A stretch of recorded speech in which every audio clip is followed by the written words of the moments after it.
Nos vamos, sí, justamente al hemiciclo del Congreso, donde se realiza una sesión conjunta de la Comisión de Constitución y la Comisión de Justicia del Congreso de la República.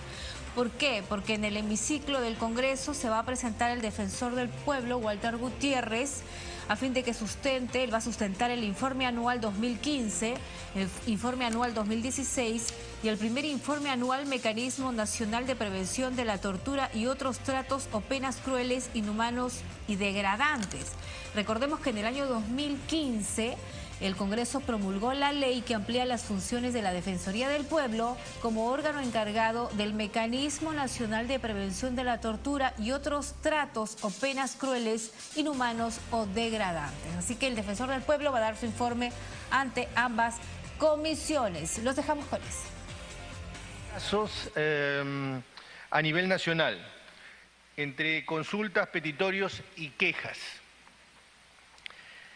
En la siguiente podemos ver que estas son las instituciones más quejadas, instituciones que de alguna manera no habrían cumplido o tendrían alguna deficiencia en su funcionamiento. Y ahí podemos advertir principalmente dos: educación y salud.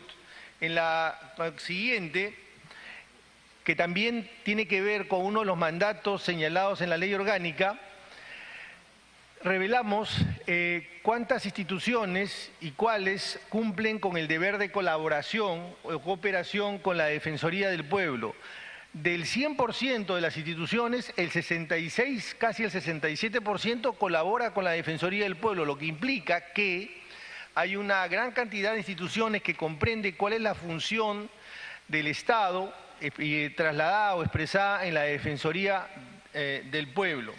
Quisiera rápidamente pasar a algunos temas relevantes que tienen que hacer con la función de la Defensoría. Y hemos querido iniciar con los derechos de la mujer porque este es un tema que recurrentemente lo vemos en el día a día y lo vemos en los medios. El año 2015 han habido 95 feminicidios y en un informe defensorial hemos podido analizar 50 expedientes de feminicidio y tentativas de feminicidio y advertimos que el 81% de casos de tentativa la Fiscalía no emitió ninguna medida de protección y en 28 las víctimas habían anteriormente denunciado previamente. Esto revela que por lo menos en cierta parte del Estado, particularmente el sistema de justicia, hay una mirada que no es una mirada de promoción o de protección de los derechos de la mujer. Un caso que encarna este tema o que grafica este tema es el caso que hemos puesto en la parte inferior de la ficha, que se refiere al caso de la señorita Cindy Arlet Contreras. En este caso, que todos conocemos, el agresor fue condenado a 1 año de pena privativa de libertad suspendida. La Defensoría del Pueblo presentó un amicus curiae y logró que en noviembre del año siguiente la Corte anulara la sentencia y resolviera que se inicie un nuevo proceso penal. Siguiente. En la siguiente lámina vemos nosotros otro de los problemas importantes tiene que ver con los relacionados a los niños y adolescentes. Este es un tema cultural. Básicamente en el Perú la corrección de los niños o la formación de los niños tenía mucho que ver con el castigo a los niños y con este propósito la Defensoría del Pueblo desplegó determinadas acciones para lograr un cambio normativo que se dio en la Ley 39.403 que prohíbe el uso del castigo físico y humillante contra los niños. Es bueno reparar en este tema porque este tema aparentemente pareciera que no tiene una implicancia, digamos, en la seguridad, por ejemplo, ciudadana. El castigo en los niños luego tiene un impacto emocional que luego puede traducirse en conductas violentas de los propios ciudadanos. Por eso es que la Defensoría del Pueblo intervino en este problema y ha logrado su solución. En el siguiente, personas con discapacidad, hay un problema básicamente de acceso a la educación. Igual la Defensoría intervino y logró que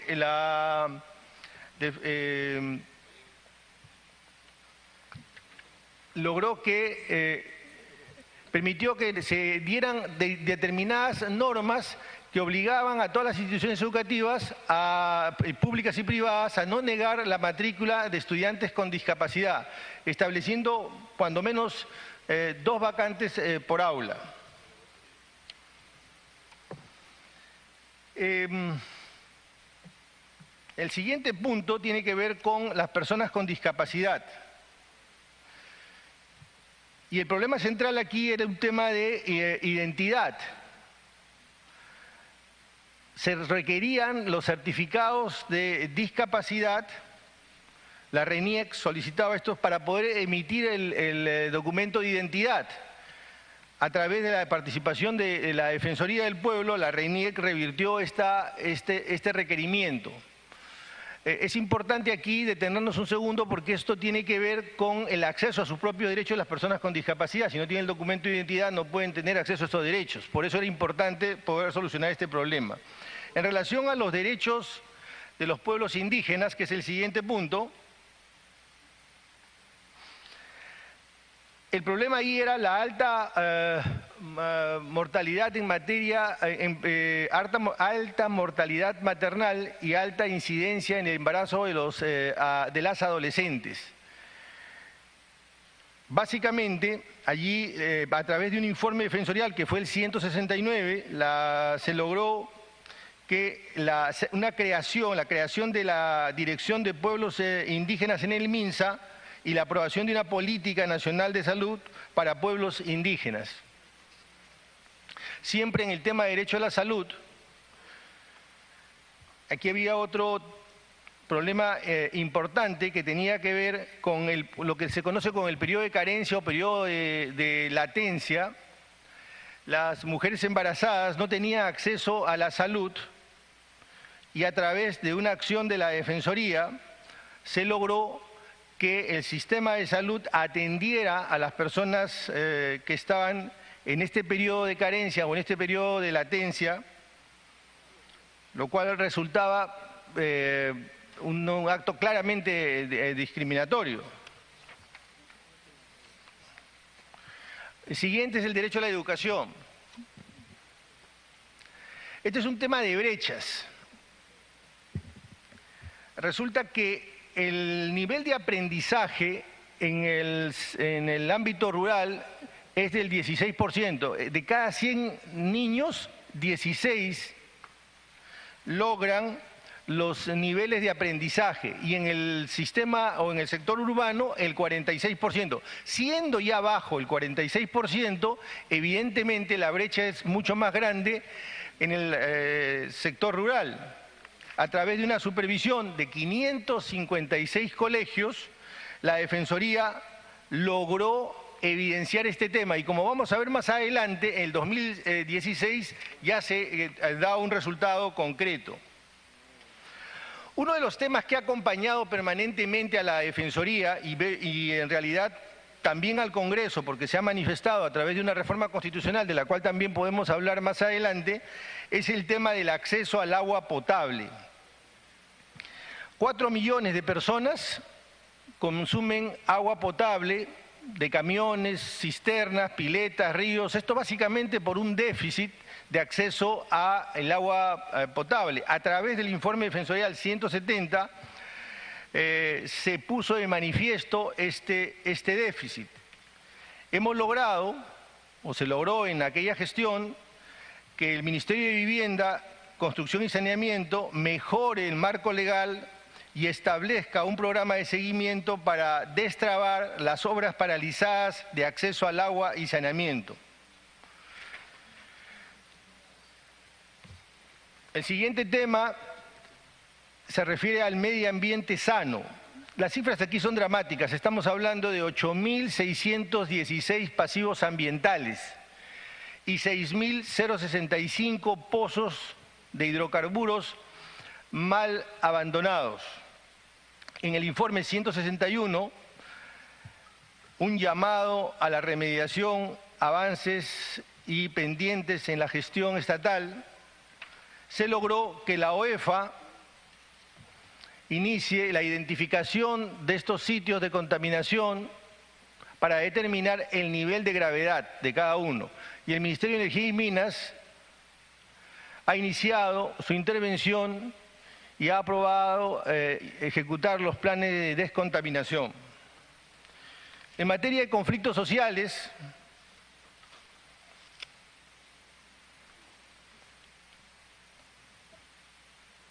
probablemente en los últimos años este es el periodo donde han habido conflictos más violentos. La Defensoría del Pueblo participó en 1.361 supervisiones preventivas y en 181 intermediaciones. En este punto, la acción de la Defensoría no se redujo a la emisión de informes, sino, como vemos, ha habido acciones concretas.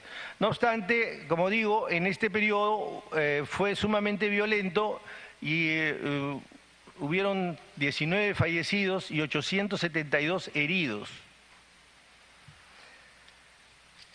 De los informes defensoriales, que son documentos que emite la Defensoría, probablemente uno de los más importantes es el 170, al que ya he hecho referencia, que es el informe de acceso al agua. En el informe 2016 podemos hacer la comparación ya. 111.000 fueron los casos atendidos. En el 2016, 130.000. Y esa es la estructura, la que ustedes ven en la lámina. La siguiente, por favor. Nuevamente, las instituciones más quejadas, podemos advertir que se repite salud y educación. Y en el nivel de cooperación también la cifra se repite. Tenemos cerca de 67%, lo que revela un cierto nivel de participación. En materia de casos relevantes, podemos pasar rápidamente también. En este punto había un déficit en materia de protección, de medidas de protección a favor de las mujeres. Y con el propósito de hacer un muestreo, se hizo una intervención a 20 comisarías del Callao para ver el nivel de aplicación de la Ley 30.364. Y se pudo visibilizar los obstáculos que existían en la implementación de esta norma.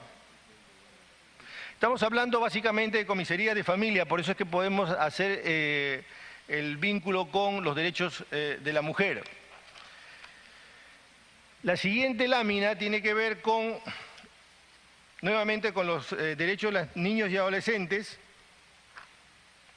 En este punto básicamente tenemos un tema de abandono. Niños en abandono que son enviados a los albergues. Y aquí la acción de la Defensoría tuvo que ver esencialmente con promover que los niños no vayan a los albergues, sino que regresen al ámbito familiar.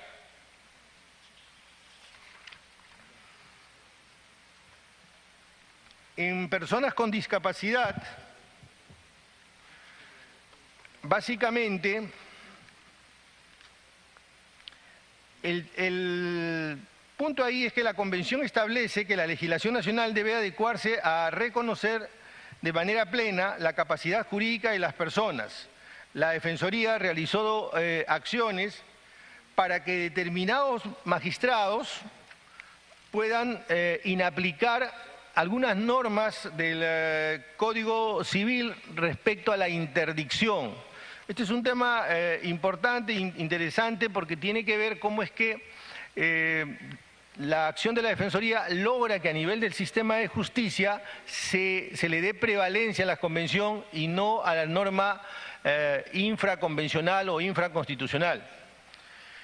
Luego, en el tema también ahora en lo relativo a personas con discapacidad,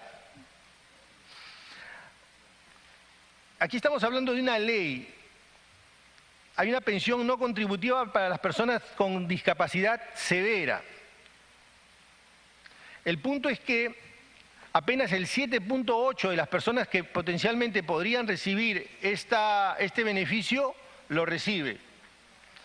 Aquí la Defensoría del Pueblo realizó acciones tendientes a incluir a las personas que cuentan con certificado de discapacidad severa y que se encuentran además en condición de pobreza.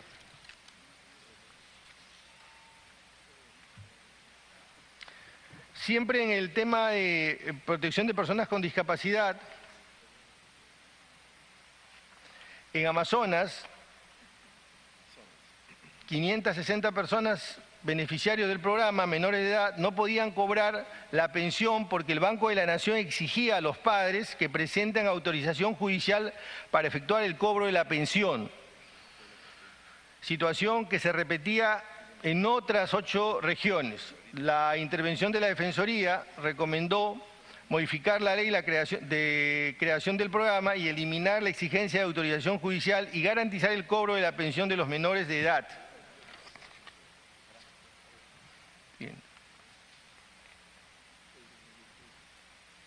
Este es un caso interesante. Acá hay un tema de brecha. Es la falta de docentes con formación en educación intercultural para enseñar a 1 millón de niños y niñas en 47 lenguas. Se hizo una supervisión al sector de educación, es el informe 174, Educación Intercultural Bilingüe hacia el 2021, para poder generar una política de Estado imprescindible para el desarrollo de los pueblos indígenas. El logro fue que se alcanzó que esta política nacional de educación bilingüe se implemente.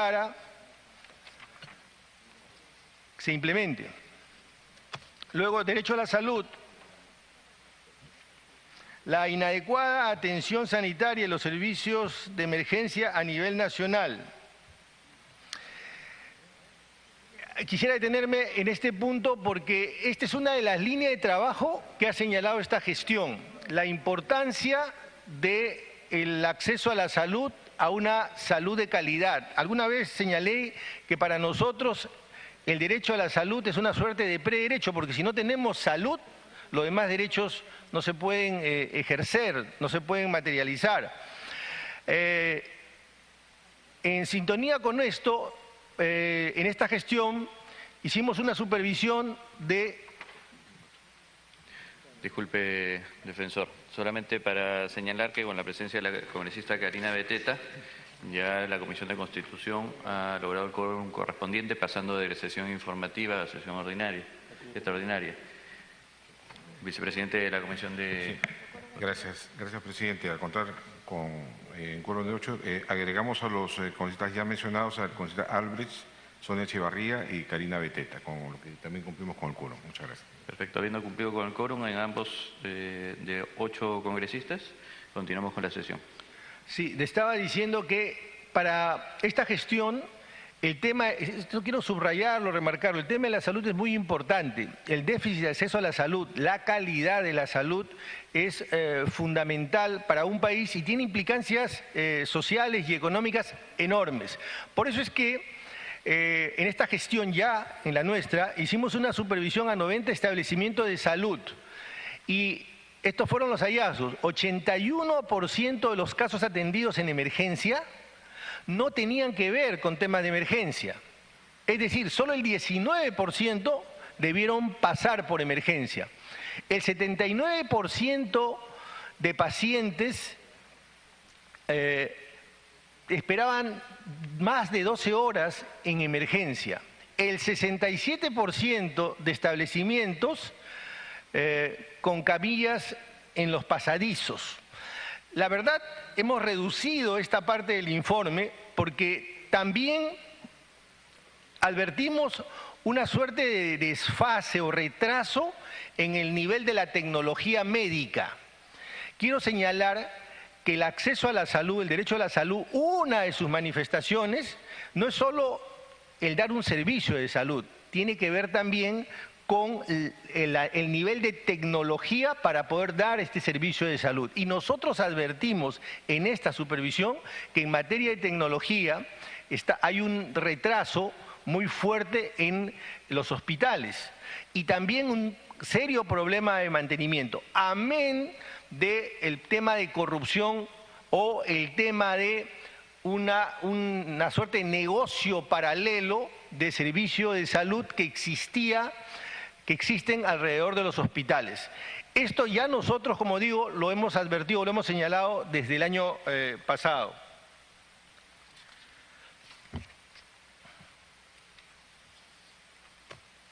En educación, los instrumentos educativos de la política educativa no responden a las necesidades y características de los estudiantes en las escuelas rurales. La Defensoría del Pueblo hizo también aquí un informe este año sobre la gestión de la escuela primaria multigrado en los ámbitos rurales. A propósito de esta gestión, el Ministerio de Educación ha conformado una comisión sectorial para formular la política de atención educativa para las poblaciones en el ámbito rural. Y el mismo Ministerio utiliza el informe para elaborar la norma técnica de infraestructura educativa en la escuela de ámbito rural. Unos segundos en relación a este punto. Lo que sucede es que la educación está diseñada fundamentalmente con una mirada urbana. Cuando el modelo educativo se centra en una mirada urbana, evidentemente genera una brecha, genera una distancia con una realidad rural.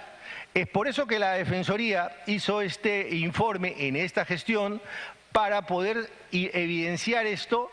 Y el sector de educación lo ha tomado y está implementando algunas políticas, va a implementar algunas políticas y está desarrollando algunas normas técnicas para poder cerrar esta brecha. Siguiente. Bueno, cuando hablamos del agua, yo creo que lo primero que tendría que hacer la Defensoría del Pueblo es felicitar al Congreso porque ha aprobado una reforma constitucional señalando el derecho al agua como un derecho fundamental, y eso es un avance cualitativo muy importante. Pero quisiera compartir con ustedes esta reflexión. Al haber convertido el derecho al agua, al acceso al agua, como un derecho fundamental, al agua potable, esto señala ya obligaciones al Estado. La primera de las obligaciones del Estado es hacer una línea de base. Es decir, ¿cómo estamos? Para que a partir de ahí podamos medir lo que se denomina la progresividad. Porque la progresividad supone avances concretos, pero solamente puedo medir la progresividad si yo puedo conocer cuál es la línea de base. Entonces, la primera tarea del Estado, esto es del Ejecutivo, es poder saber dónde estamos, permítanme decirlo coloquialmente, dónde estamos parados en materia de acceso al agua. Entonces, esto es lo primero. Ya la norma está vigente, mientras estamos conversando ya la norma está vigente, y de aquí a un año sería bueno saber qué ha hecho el Ejecutivo en materia de este derecho fundamental que ahora ya está recogido en la Constitución. En lo que a la Defensoría se refiere, según el reporte de Infoobras, se encontraban paralizados 264 proyectos de saneamiento. Por eso es que la Defensoría hizo una supervisión para poder visibilizar, ver qué es lo que estaba sucediendo en Ancash, Loreto, Cajamarca, y con esto hemos podido ayudar a que se pueda reactivar, digamos, estas obras paralizadas.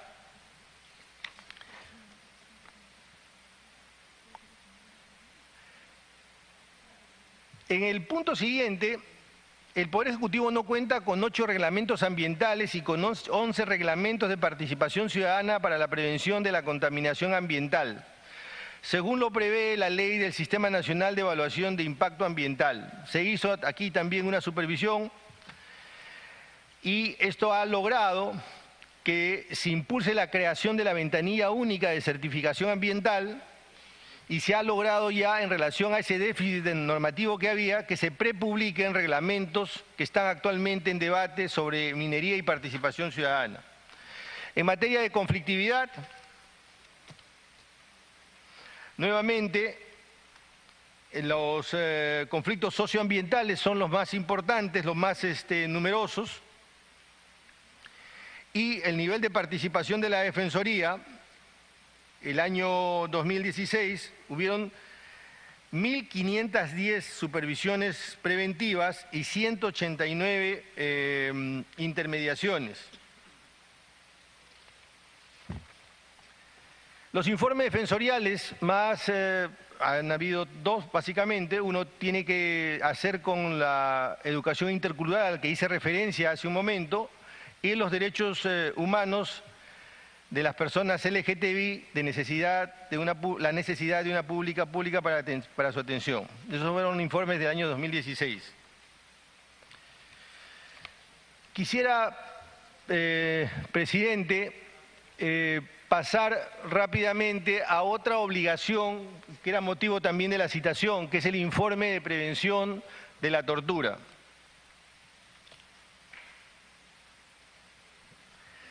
La principal obligación de todo Estado es velar por la seguridad, la integridad de los ciudadanos. Y de alguna manera esto es lo que justifica la existencia misma del Estado. El hecho es que, en línea con esa obligación, el Estado peruano firmó el Protocolo Facultativo contra la Tortura el año 2006. Y en virtud de este instrumento internacional, nos obligamos a crear un mecanismo nacional de prevención. Estoy hablando del año 2006. Mediante la Ley 3394 del 2015, se amplía las competencias o facultades de la Defensoría y se le designa como órgano nacional encargado de este mecanismo nacional de prevención contra la tortura. Esta ley tiene un elemento singular. Se amplía las facultades de la Defensoría, pero no se le asigna ni un sol de presupuesto, porque se señala que tendrá que hacerlo con sus propios recursos. Pero ya la Defensoría venía con un déficit presupuestal de más o menos 18% para las propias competencias que tenía. Con todo, quisiera señalar cuál es la situación del país sobre este tema. El informe del 2012 para el Perú del Comité contra la Tortura recomendó mejorar el tipo penal del delito de tortura. Esto ya se hizo este año, ya se mejoró el tipo penal. Sin embargo, hay una discusión porque aparentemente, desde el punto de vista técnico, se habría abierto demasiado el tipo penal y ahí habría un problema en su aplicación. El relator especial contra la tortura, también el año 2012, recomendó que se mejoren los mecanismos que actualmente existen para denunciar, investigar y reparar a las víctimas. Y la Corte Interamericana ha sentenciado al Perú en 4 casos, porque consideró que las condiciones de detención constituían una forma de trato cruel, inhumano y degradante, y pidieron o condenaron al Perú a investigar, reparar a las víctimas. Entre el año 2015 y 2016, la Defensoría del Pueblo ha recibido 488 quejas vinculadas a integridad, afectación de la integridad, de los cuales 73 se encuentran en trámite y 264 han sido declarados fundados, lo cual revela un índice bastante alto de este tipo de denuncias. En el 2016, hasta el 2016, el mecanismo no se había implementado, no obstante que la norma es del 2015. Sin embargo, la Defensoría, en el marco de sus competencias, ha realizado algunas acciones. ¿En qué ámbito es que se desarrolla, digamos, este mecanismo? Básicamente, en tres.